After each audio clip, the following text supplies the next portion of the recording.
Take it away, Skye. Right. Thank you, Arlene. It's good to be back. I'm seeing the numbers and participants going up. It's great to see everybody.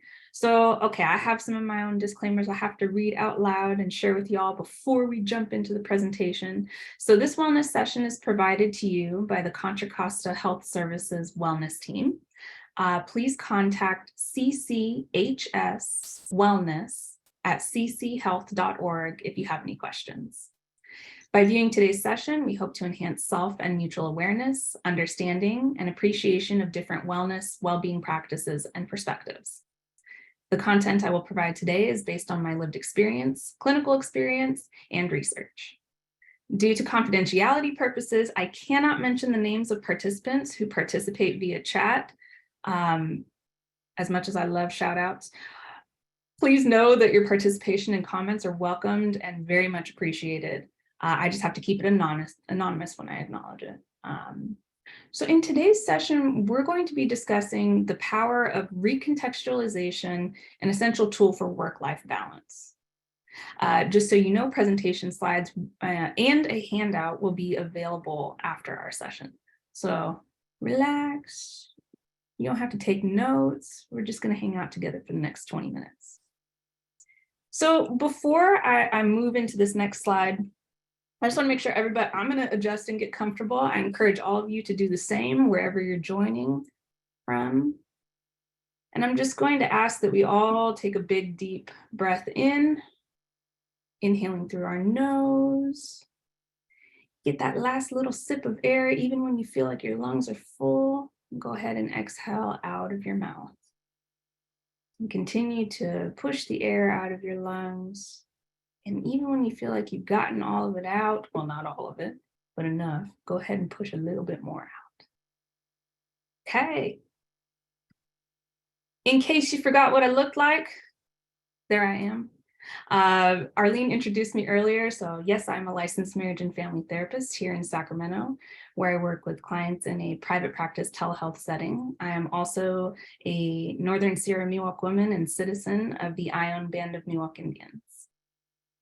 And this is just an extended version of that very truncated bio. So if you'd like to read more about me, this will be available in the slides. Okay. So we're going to take a look at our learning objectives today. First of all, we're going to define what recontextualization is. We're going to identify key components of it, and we're going to review tips for how to practice it. And I'm actually going to include a brief little prompt at the end of our session today. We're not necessarily going to get into sharing some of the responses for it, but this is a direct application so that when you step into your workday, you can immediately apply this concept. Okay. So what is recontextualization? Okay, we're going to break this down. It is a lifelong practice where we receive information about our context, which is at the intersection of reflexive environments, and we practice integration of this information into knowledges and practices. Okay, this is a mouthful. This is my operational definition for it, and I have to break it down. So let's do that together. Context. I want you to think about, and it's best to do this in examples, I want you to think about what your context is currently, whatever age you're at, whatever stage of life you're at. And now I want you to think about the context for when you were in your early 20s. Very different, right? Now I want you to think about your context as like an 8-year-old. Even more different context, correct? So we can think about context as being very specific to time, place, space, our relational environment or relational landscape. And this term reflexive, right? We act on our environments just as our environments act on us, right? You live at home with your family, the family interactions impact you, just like your interactions impact the family. Right? So there's reciprocity in our environments. Now, taking this a step further, we receive information about our context. We practice integration of information. And practice is not just a theoretical thing. Don't get me wrong, I think theoretical is great, it's essential, it's important to philosophize. Practice is far more important though. Taking these large concepts, making them practical, making them bite-sized, and making them doable in our day-to-day lives. So this is about taking information in, looking at it, and going, okay, I'm taking it and applying it. This is the process of recontextualization, and why the letters re or re are bracketed, because this is not a one and done type of thing. We will continue to contextualize, recontextualize throughout the rest of our lives. So here are some key components of this process. First of all, we have to have psychological flexibility. Any of you who have joined in previous talks, you're probably tired of hearing me talk about psychological flexibility. I swear by it. It really does apply just about anywhere. So we have to have openness and willingness. Those are the key essential parts of psychological flexibility. Curiosity is also important in this process. It's kind of implied in flexibility. So first of all, we're practicing openness and willingness, and we go, I'm curious about the world around me. Okay, I'm going to go out and I'm going to gather information about my environment and how I'm interacting with my environment, and how my environment's interacting with me. You're going to see me doing this gesture. We're going out into the world, we're gathering information, and we bring it in. At this point, we're looking at the information. Okay. Interesting. I don't do things this way, but I notice other people doing things a particular way. I think an example that I used recently with a client who was having some difficulty with scheduling at work and trying to manage tasks with dealing with, symptoms of ADHD, we had to block their schedule. And they start and end their day with emails, 30 minutes in the morning, 30 minutes in the evening, leading up to leaving work. And it also helps protect their time. I don't know how many of y'all work in service-oriented positions. You do not start projects at the end of the day. That is the worst way to end the day because you won't leave on time. If you don't leave on time, you're not practicing good boundaries of work. Now, whether we opt to volunteer to stay or to take extra things on, that's separate. But this is an example of how we can have good boundaries with our work and realize that, other people practice things differently. I wonder how that could apply, right? So we're looking at this information and we go, okay, it's almost kind of like you're washing it over your head. All right, I'm taking it in, I'm going to apply it. Starting tomorrow, I'm gonna start my workday by checking emails, and I'm gonna end the workday by checking emails. Now, don't get me in trouble with anybody's supervisors or bosses, because maybe that's not how they want you to do it. All right, just an example. But this is important because it helps us see what options are available. With this particular client that I was working with, that was such a simple solution that they hadn't thought of. And they went, wow, that's a game changer. I didn't even see that as an option, right? So this helps us open our eyes, learn to give ourselves options, which adds to our growing repertoire for how to respond to and with the world around us. So this next part here, very practical. This is definitely on the handout. So tips. This is how we practice. 1, ask yourself, am I open and willing right now? Now, this may not always elicit an excited yes. So I'll run through an example with you. You wake up late to your alarm and you go, oh my gosh, I have to get going to work. I don't have time to eat breakfast. I'll get something on the way. Oh, okay, you stop and get coffee. Oh, the line's too long. Okay, well, I'll just find something, at work. We always have a work colleague who helps us out with snacks. I was the snack lady. So, okay, we get to work, we're feeling rushed, or, our morning didn't go the way we wanted to. And your supervisor or your boss comes in and says, hey, I have this special project that needs your attention today. You have the whole day, but I want to talk to you about it first thing this morning. When you ask yourself this question, am I open and willing right now? What do you think we're asking it internally, of course. How do you think you're going to respond? Probably not the most open and willing given the morning we just had. Now, you get a snack from your snack person at work. You grab a little bit of coffee, you fully land with being in the office, right? And you go, okay, I'll ask myself that question again. The answer could very well be different. And why I'm spending so much time emphasizing this is psychological flexibility is not an on-off switch. You can't just turn it on when you want, and it's not helpful to turn it off even if you want to. It's something that is contextual, tying back in, right? So this next step is to notice. I like telling clients and myself and friends and family and just about anybody who will listen to me, everything is information to work with. Our feelings, our experiences, our somatic responses. And the next thing we want to do is ask ourselves, what did I notice? When my boss said that they wanted to talk to me about a project, my stomach started hurting. That's information. We might sit with that. We might interpret that a little bit to go, oh gosh, I'm just not ready. I'm already feeling a little stressed out. Okay, sitting with that information, this next part here, oh gosh, I'm already feeling stressed out. We can go, okay, what can I do to, help regulate my stress levels right now? I might take my 10-minute earlier than normal today, and I'm gonna go take a walk. I don't wanna sit in the office for 10 minutes. I'm gonna go take a walk. That is a way to, in that kind of like process, you have asked yourself this question, what can I do with this information and how can it inform how I move within my context? And at this point, all we do is repeat. Practice psychological flexibility.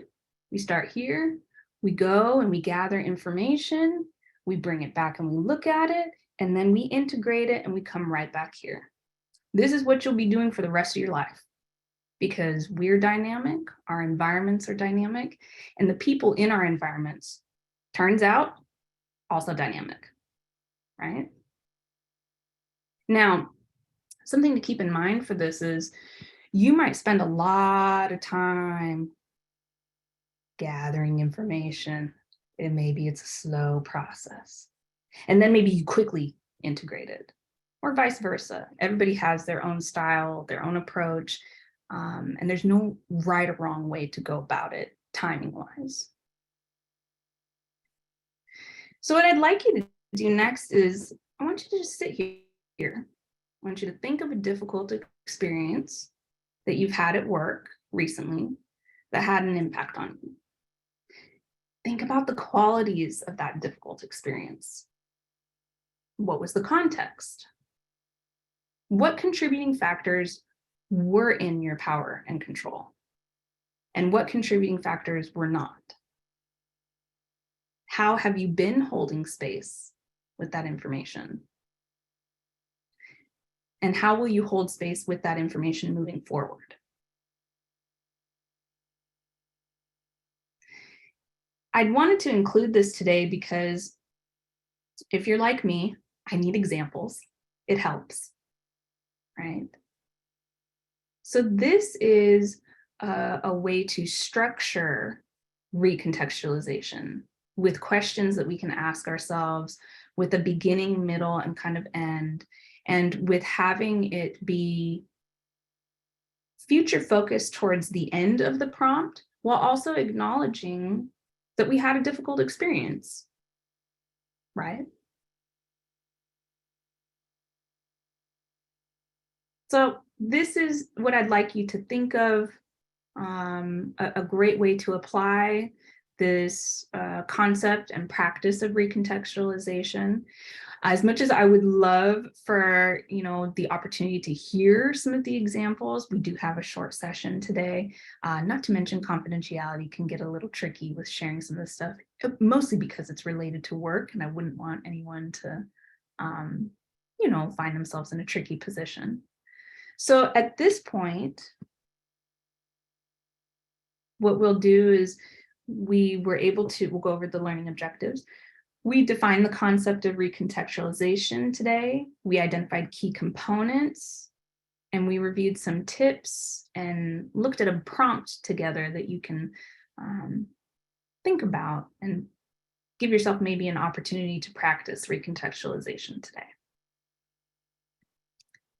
Again, if you forgot what I look like, that's me.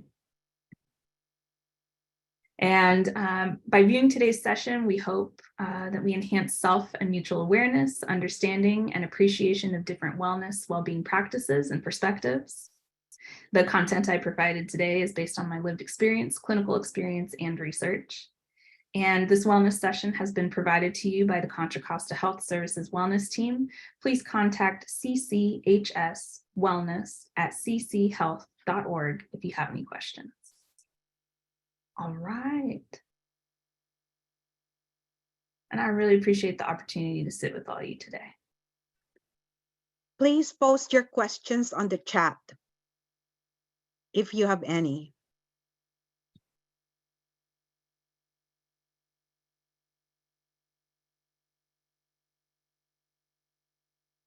All right. Arlene, would you like me to stop the screen share or would you rather I keep it up? The handout that you sent to me, I haven't really gone through it. Have you mentioned any like resources or worksheets that, perhaps our staff can use? I don't have any specific worksheets in mind. Another concept that I use with folks is like decisional balance. So that's something like when we give ourselves a whole series of options, we go through and we weigh out, what it would look like to proceed with each of those options. Decisional balances don't have like a super specific format. So creating like a bullet point list, right? Or like a little flow chart, like if I were to do this, here are some possible outcomes. That's one way to kind of like, I guess, take what is up here and put it on paper to make sure that we're catching as much of the experience and like the anticipated experience as well. So no, I don't have specific worksheets for it.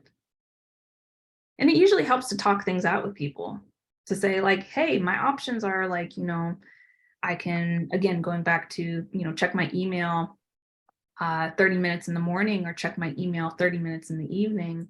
I could do that, or I could just try to catch emails throughout the day as they come in and respond right away. That's a way of talking out a decisional balance. Doing it with someone can be really helpful because other people catch, they can bring great perspective to situations where, I don't know, we might not see. Any last minute reminder, Skye, on what can prompt us to be in this flow or in this mode? I swear by psychological flexibility, openness, and willingness. You don't have to be 100% open. You don't have to be 100% willing. But if you are just enough open, you're just enough willing, if you demonstrate curiosity for what others are experiencing or how you might experience your own life differently, that is the most essential part in all of this. It's very, very hard to engage in recontextualization without psychological flexibility. So if you stay open and you stay willing, you're already doing you're doing a third of the work. So at that point, we can pat ourselves on the back and go, oh, well, I just have 2/3 more to go. That's not too bad. Thank you, Skye. I don't think we have any other questions posted on the chat. Okay. So I posted the link to the evaluation for this session so that we would know what sessions to offer in the future. And yes, there will be link to this session. Okay. An authentic recording on the wellness website, and I will let you know when it has been posted. Okay, that sounds great. You have a lot of kudos on the chat. Wonderful. I'm gonna quickly read through just because I know we're gonna be wrapping up here, but I do like checking out what folks have to say. Awesome. A lot of good feedback. Thank you all. I really appreciate it.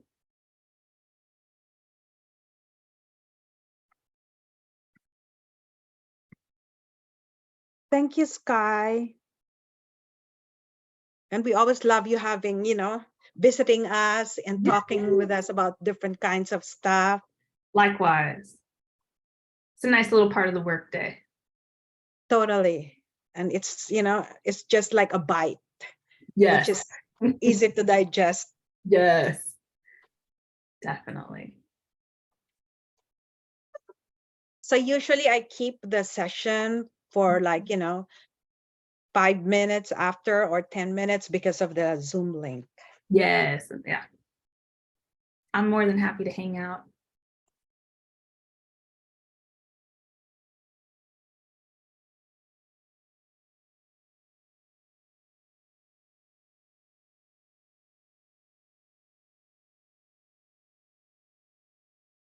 So Skye, I know that we're just chatting here now as they're completing the Zoom, the evaluation. Just for an additional context, what would normally trigger a person to be open or curious?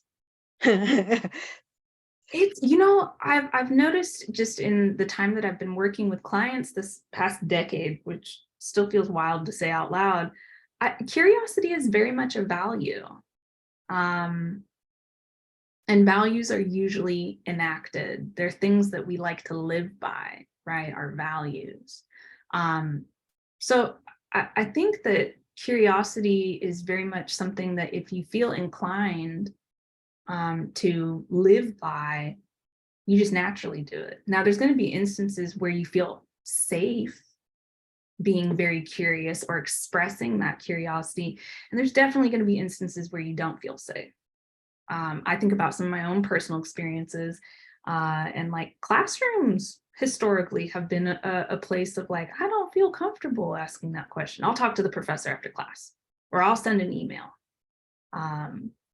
So they're negotiated, they're navigated. Like if we're in a class, the first day together, folks might not be open or willing to ask questions, right?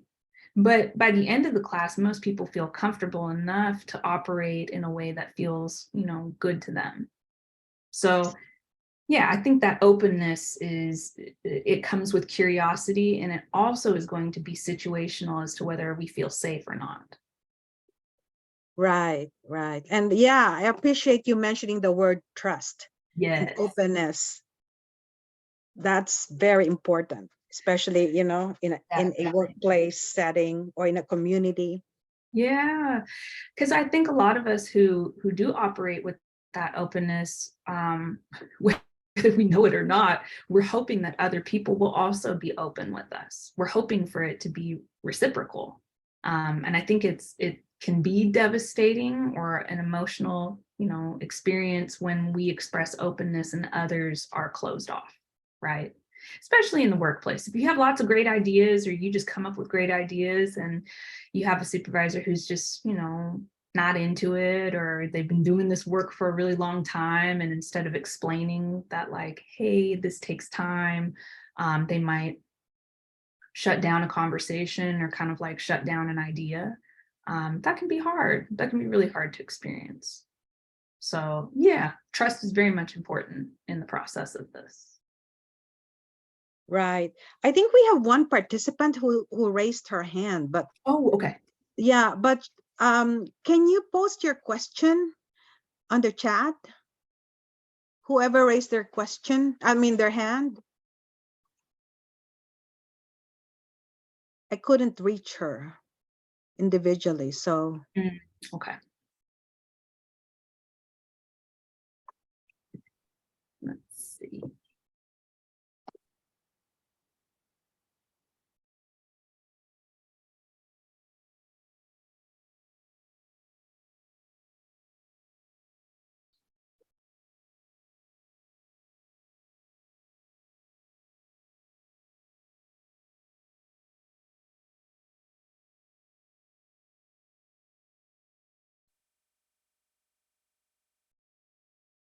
Getting more thank yous in. I appreciate it. Yes.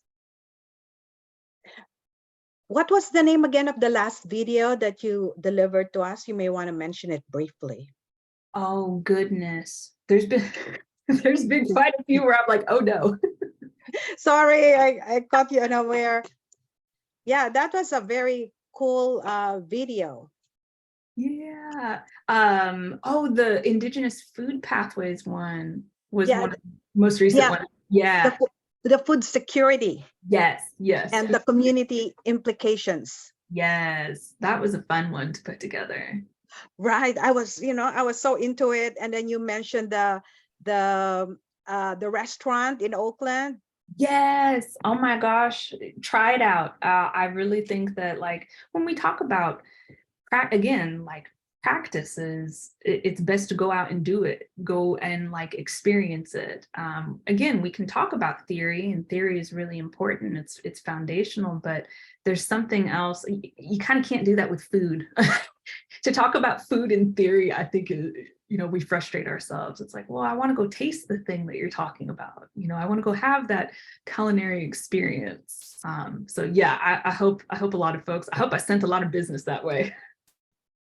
Right, right. And it's a love language, eating food, Yeah. So Yeah, community of care. That's how a lot of us express love and care and like affection. It's how storytelling comes up. I mean, think about the instances where we all get together and we tell stories. It's usually food's involved. totally, totally. Yes. And I think you did also the video on LGBTQ 2S Correct. plus community and well-being in the workplace. Yes, that one was a great one too.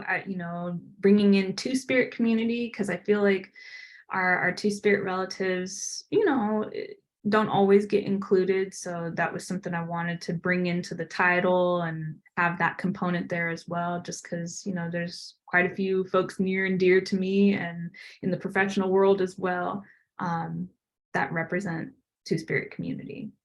And Why is it called Two-Spirit? Is it because of the Native American yes, inclusion? yeah. So it's Indigenous specific. Uh-huh. There is not a universal definition for Two-Spirit. So it is one of those, it's community specific, tribal specific. And there are some folks who, prefer, have pronoun preferences rather. There are other folks who don't. I've encountered some Two-Spirit folks who are like, I just call me by my name. That's what I, appreciate. The big thing about Two-Spirit identity is it's very much tied to the community and the role that folks play in their communities, the role that they fulfill. Historically, these are like healers, a lot of them healers now that I'm thinking about it, and folks who, the misconception and like the phrase walk in two worlds gets used often, and it's far more complex than that, because there's not that participation in binary. There are some folks who go and hunt, there are some folks who would gather, there were some folks who would basket weave, and then there were people who would do all three and could move in those different ways to fulfill roles, and like uplift their community. So yeah, that was a fun way to be able to include Indigenous experience, and then to also talk about like the things that are happening for a lot of queer folks in workplaces where we don't always feel safe, and the reality of being targeted, of being doxxed. These are not, these things happen, and they can be very scary for, coming from communities who have already dealt with so much. So yeah, that was a good talk. That was a good video to put together. Right, because we technically, majority, if not all, really live in intersections. Yeah. We're not like single pane individuals. No, not by any means, and with each of those points of intersection come really complex experiences, that you add to the workday. I mean, like, we all have job tasks and responsibilities and a whole list of things to get to. And then you talk about these intersectional identities that we all bring to the table. And like, yes, there are resilience strategies that come with that, but there's also a heaviness to it, you know, and people not feeling safe at work. That's not okay, you know, and seeking safety is really important. First Right. step is, you know, professionals bringing, first step is like professionals saying like, hey, this is an actual thing that people are experiencing. And, you know, individuals bringing it up when they do experience moments of like safety and trust with supervisors and within the larger system of the work that they participate in. Right, right. Yeah, totally.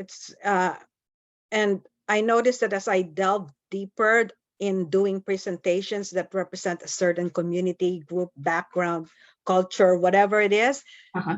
so it adds to that layer of complexity and intersections. Yeah. And the common theme that's has been coming up, because these are all beyond textbook, right? Yes. Textbook. There's not a lot of written materials yet, Mhm. and it's really trust that's always comes up, and safety. Yes. Yeah. Yeah. And, you know, it goes back to curiosity. I talk about it with clients. I've been framing it as compassionate curiosity. Like, we have to have that for ourselves and we have to have that for other people. And demonstrations of compassionate curiosity elicit trust. They help facilitate relationships that are more, you know, reciprocal. So it's a tricky thing to want to hold workplaces accountable to the same kind of like social relationship patterns that I think we appreciate. And it's doable in some instances. Now, like, you know, corporations, it might be a bit difficult to get, you know, to get compassionate curiosity across all of those layers, but like, we can certainly do that, you know, one-on-one. We can do that in teams with the immediate people that we work with and we see every day. Um, I mean, that's a good place to start. Right, right. Yeah. So again, thank you so much. We always learn a lot from you, and for allowing us to be compassionately curious about Yes, your yes, thought, your team, your group, and for referring all those practitioners, those yes, experts. yes. Thank you so much. You You're know, so welcome. they are so generous with their time. Yeah, yeah. I'm so glad to get so many people connected, and it's like, you know, it's good for it's good. It's relational. That's what the work is about. Truly, truly, you're so generous. And the mere fact that you were able to share resources who have different expertise or perspectives. Like Yeah. one was like, we were trying to use her knowledge on neuroscience and wellness. Uh-huh.